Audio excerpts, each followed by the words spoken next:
अस्सलाम वालेकुम। उर्दू चलत रंग में खुश आमदीद। हुसन गारतकर नावल की आज आखिरी किस्त आपके पेश नज़र है। आइए जानते हैं कि एक ऐसा इश्क जिसकी ना मुआशरा इजाज़त देता है और ना इस्लाम इजाज़त देता है, उसका क्या अंजाम हुआ। चैनल को भी सब्सक्राइब कर दिया करें। आपकी सब्सक्रिप्शन मेरी मोटिवेशन है। इस तरह मैं मज़ीद अच्छा काम कर पाऊँगी, आपके लिए बेहतरीन उर्दू स्टोरीज़, नावल, अफ़साने और पोइट्री लेकर आ सकूँगी। लाइक के बटन को भी प्रेस किया करें और वीडियोस को शेयर भी किया करें। देखा तो सहन की चारदीवारी पर दो मर्दों के सर निकले हुए थे। अंदर वाले ने कमरों की जंजीरें चढ़ाकर बैरूनी दरवाज़ा खोल दिया। अब घर के अंदर तीन मर्द टूटी ईंटें उठाकर ताक ताक कर रोजीना को मारने लगे थे। समझ नहीं आ रहा था क्या हो रहा है। वो कोई चोर डाकू नहीं थे। दोनों माँ बेटियां बचाओ बचाओ करती इधर उधर भाग रही थीं। बच्चा जोर जोर से रोने लगा। नसीबो ने बच्चा उठाना चाहा तो वही मर्द जिसने दरवाजे बंद किए थे, उसने झपट कर बच्चा ले लिया। छोड़ो मेरे बेटे को, छोड़ो। रोजीना पत्थरों की यलगार में अपने बच्चे की तरफ लपकी। वो अमीर दीन था जो तुझे माफ़ी दे गया। हम तुझे रंगे हाथों पकड़कर मारने के इंतज़ार में थे। नसीबो बच्चे को पकड़ने, बेटी को बचाने आगे आई तो कहा, हट जा तू बूढ़ी, वरना बेमौत मारी जाएगी। हम तुझे नहीं मारना चाहते। माफ़ कर दो मेरी धी को, माफ़ कर दो। अल्लाह रसूल के वास्ते माफ़ कर दो। तुझे तेरी माँ का वास्ता। वो रोजीना को बालों से पकड़कर घसीट रहे थे, पत्थर मार रहे थे और वही मर्द बोल रहा था, आज फ़ोन तूने अपने यार को नहीं किया था, मुझे किया था। मैं चौधरी अकबर। फ़ोन नंबर मेरे घर ही का था, रिकॉर्ड कर लिया है। वो तेरा इकबाल जुर्म है, मगर हम अदालत से सज़ा नहीं दिलवाएंगे। जानी की सज़ा संसार है। मारो, वही मारो। वड्डी तू दलेर है ना? यार के साथ खामद को कत्ल करके भाग रही थी। अब दलेरी से मौत का मुकाबला कर। इंतकाम के शोले भड़क रहे थे। रोजीना लहूलुहान हो चुकी थी। उसकी आवाज़ चीख चीख के बैठ गई थी। नसीबों की मदद की पुकार बेकार जा रही थी। महशर का समा था। नसीबों चीखती चिल्लाती दरवाज़ा खोलकर गलियों में भाग रही थी। मेरी बेटी को बचाओ, महल्ले वालों, मेरी धी को बचाओ, वो उसे मार देंगे। वो फैज़ बख्श का दरवाज़ा दोनों हाथों से कूटने लगी। फैज़ बख्श, मेरी धी मर गई, मदद कर, मदद कर। वो कौन कहकर वो निकला। गली में 8-10 बंदे और साथ शामिल होते गए। आगे आगे नसीबो भाग रही थी। फैज़ बख्श महल्ले वालों को आवाज़ें देता चला जा रहा था।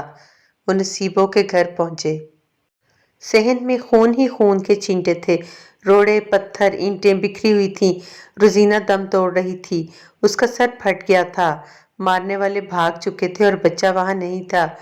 नसीबो अपनी बेटी के ऊपर जा गिरी। आने वाले मर्दों में से आधे तो चुपचाप खिसक गए थे। कत्ल हो गया है, अस्पताल ले चलें। हालत तो देखो, हाथ मत लगाओ किसी चीज़ को। पुलिस को इत्तला करो।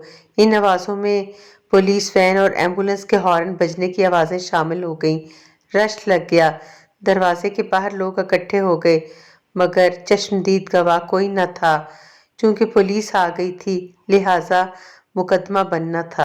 मदई नसीबो थी, जिसका बयान था कि चौधरी अकबर वल्द चौधरी खैरदीन ने अपने दो साथियों की मदद से उसकी बेटी रोजीना को बेदर्दी से मारा पीटा।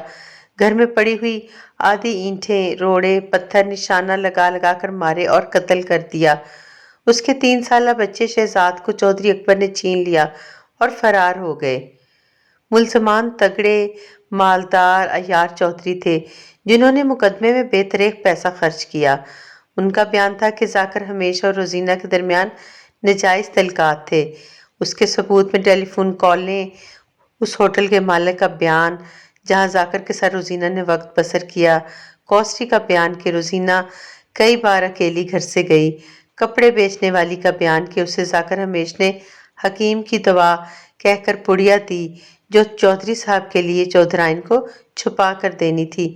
फिर पोस्टमार्टम की रिपोर्ट जहर और गला घोंट कर मारने की तस्दीक थी। चौधरियों ने पुलिस को जो मजीद बयान दिया वो कुछ इस तरह था कि कत्ल की रात जाकर रोजीना के साथ था, दोनों ने दादे ऐश दी, बाद में वो फरार हो गया। चौकीदार ने किसी मर्द को दीवार से कूद कर जाते देखा, मगर सुबह मौत के हंगामे में ये बात याद न रही। मकतूल चौधरी के बड़े भाई ने यतीम पोते की खातिर मकतूल के बेटों के रंज के बावजूद उन्हें माफ करने पर आमादा किया और खुद रोजीना की वालदा के पास जाकर माफ कर देने से आगाह किया। रोजीना के कत्ल के बारे में उनको कुछ मालूम नहीं। गल्ला मंडी नसीबों के महल्ले के करीब है। गल्ला मंडी से सुबह मुंह अंधेरे चौधरी के एक मजारे ने बच्चे को गली में रोते देखा। वो पहचान गया कि ये चौधरी खैरदीन का बच्चा है। यूं वो बच्चा उठाकर गांव ले आया और ये गवाही मजारे ने पुलिस को भी दे दी, जबकि मुद्दई की जानिब से एक मकबूतुल हवास 60 साला औरत नसीबो थी। फैज बख्श ने मकतूला को कत्ल के बाद देखने की गवाही दी। यही गवाही चंद अहले मोहल्ला ने दी। सच तो ये था कि फैज बख्श गरीब परवर सही, पुराना मोहल्लेदार सही, मगर वो कब तक अदालतों में खुद को घसीटता, अपना काम का वक्त बर्बाद करता। और जबकि रोजीना के नाजायज मुरासम के खुलने के सबब लोगों की उसके साथ हमदर्दी खत्म हो गई थी, वो महज इबरत की एक कहानी बनकर रह गई थी। रोजीना का जेवर बहक यतीम बेटा चाचे ने अपनी तहवील में ले लिया था। उस बूढ़ी बदनसीब बेवा बटियारन से कोई पूछो जो अपनी उम्र भर की ही नहीं नस्ल दर नस्ल की कमाई लुटा बैठी थी, जिस इज्जत व हया का पंदार लिए तपते सूरज तले तंदूर झोंकती थी, वो इज्जत व हया बाजारों और अखबारों की जीनत बन गई थी। जिस बेटी को छुपा के पर्दों और दीवारों के अंदर रखती थी, उसके कटे फटे बदन की तस्वीर छप गईं। बेवा की बेटी बेवा होकर नहीं आई थी, वो तो कत्ल करके आई थी। माँ एक कातला जानिया को अपने परों में छुपा कर बैठी थी। हाय ममता भी क्या चीज़ होती है। यही कुछ जुबान ज़द खासो अवाम था।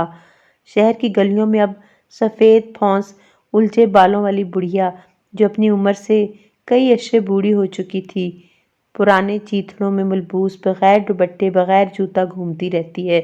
उसने कभी खाना पानी नहीं मांगा, जो कोई हाथ में थमा दे तो खा लेती है। वो किसी बेजान पत्थर की तरह दिन भर एक जगह पड़ी रहती है। अचानक उठकर बचाओ बचाओ मेरी धी को न मारो, टूटी फूटी गैर वाज़े आवाज़ में कहती भाग पड़ती है। दीवानावार भागती है, बाजू लहराती है, आसमान से मदद मांगती है, कहीं जाके नढाल होके गिर पड़ती है। जाकर हमेश कहाँ गया? तबाही की राह दिखाने वाला गायब हो गया और सारी सज़ा उसकी दिखाई हुई राह पर चल पड़ने वाली के हिस्से में आई। इस सवाल का जवाब बरसों बाद मिला। जाकर हमेश चौधरी की मौत के बाद गाफिल न था। उसने अपना मुखबर जनाजे और ताज़ियत की दरी पर बैठने वालों में शामिल किया हुआ था। कब्र कुशाई की इत्तला उसके लिए धमाका खेज थी। पोस्टमार्टम की रिपोर्ट ने कत्ल पर हतमी मोहर लगा दी। कत्ल के आखिरी सिरे पर वो था। लिहाजा उसी दिन उसने महबूबा का पासपोर्ट जला दिया, हथिल मकदूर शवाहद मिटाए और शहर आरजू से परवाज कर गया। नाजायज़ मोहब्बत अपनी जान से ज़्यादा प्यारी नहीं होती। मेरी जान कहने से कोई जान नहीं बन जाता। जो रिश्ते वाकई जान होते हैं, उन्हें मेरी जान कहने की ज़रूरत नहीं होती। महबूब कब का उन फ़िज़ाओं राहों से निकल चुका था और महबूबा उसके लफ्ज़ों और वादों का ईमान लिए दिन गिनती रही, राह तकती रही। दुश्मन अगर खोज लगाते, उसका पीछा करते तो उसका फंदे में आ जाना मुश्किल ना था, मगर उनके इंतकाम का मरकज़ सिर्फ रोजीना रही। उन्होंने रोजीना से अब्बा की बीवी बनने से लेकर अब्बा की कातला बनने तक का इंतकाम ज़दोकोब संसार लहू लुहान करके ले लिया और मूजी नागन का सर कुचल डाला। इस इंतकाम का मुस्तकबिल एक जमील सूरत नौकर नुमा लड़का है, जिसका नाम लोग भूल चुके हैं। उसे सोहनीदा पुत्र की गाली से पुकारा जाता है। ये सोहनीदा पुत्र मालकों की भेड़ बकरियां चराता है, आधी रात को उठकर खेतों को पानी लगाता है, सवेरे मुंह अंधेरे मवेशियों का चारा तैयार करता है, कमर में रस्सा बांधकर ऊंची खजूरों पर चढ़कर फल तोड़कर लाता है। उसकी विरासत के गासिब سخت کلامی اور بدزبانی کرتے ہیں، اس کا تمسخر اڑایا جاتا ہے، دھتکارا جاتا ہے، بچی کچی روکھی سوکھی کھانے کو ملتی ہے۔ گاؤں کی کوئی نرم دل عورت اس کے سر پر ہاتھ پھیر کر جب کہتی ہے، ہو بہو ماں کی طرح چٹا سونا ہے بیچارہ یتیم، تب ہر ظلم و زیادتی پر خاموش رہنے والے لڑکے کی آنکھوں میں غصے کے شعلے بھڑکنے لگتے ہیں۔ وہ اپنے چہرے کو کیچڑ گارے سے گندا کر لیتا ہے۔ اسے ماں کی طرح حسین ہونے کی گالی کسی قیمت پر منظور نہیں۔ کیا حسن اس درجہ غارت گر ہو سکتا ہے کہ آپ ہی سزا اور گناہ بن جائے؟